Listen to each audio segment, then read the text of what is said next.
we begin with the idea of a 65 kilogram football player moving down the field at 10 meters per second and a 75 kilogram player moving in the opposite direction at 7 meters per second. Before you get the idea that I think all football players are blockheads, I was a football player, not all that good of one. My mass is 75 kilograms, so you can think of this blockhead as your instructor. Now, the question is, if these two masses meet in a head-on collision and stick together, for example, the tackler, let's say that this player here, tackles the other player and hangs on. The question is, what should be their direction of motion immediately after collision? They're both going to move in the same direction. Will the direction be the same as the more massive player's direction? The 75 kilogram player, will his direction automatically dominate, or is it possible that the 65 kilogram player will have some way of making his direction dominate? Well, think about that for a second, then continue playing. There was a fair consensus in class that, well, it depends on how fast they're going. It seems obvious, for example, that if the 75 kilogram player is standing still, the 65 kilogram player moving at this speed, and that's really fast incidentally, will certainly knock the 75 kilogram player backwards. So that you have to have the right speeds.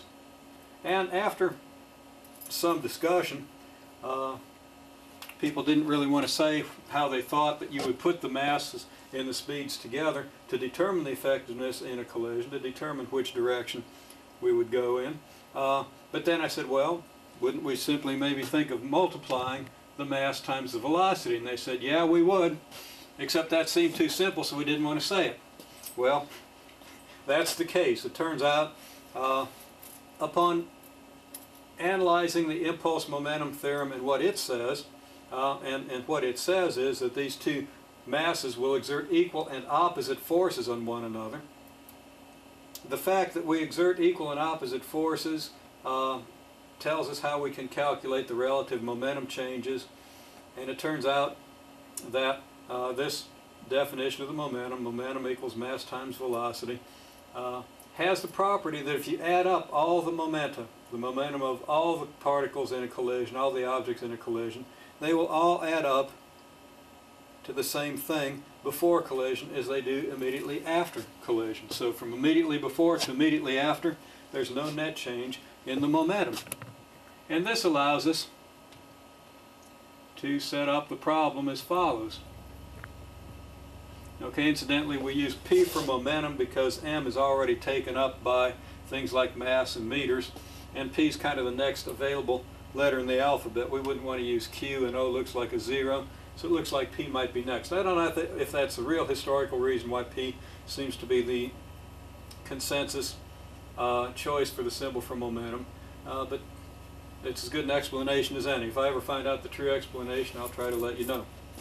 So we set up the problem. We have a mass m1 with a velocity of 10 meters per second and a mass of 65 kilograms, and a mass m2 here with a mass of 75 kilograms and a velocity that has to be negative 7 meters per second if we let this one be 7, because as we show here, the velocities are equal and opposite. Now this one seems to be moving at an angle, and that's just badly drawn. It's supposed to be directly opposite.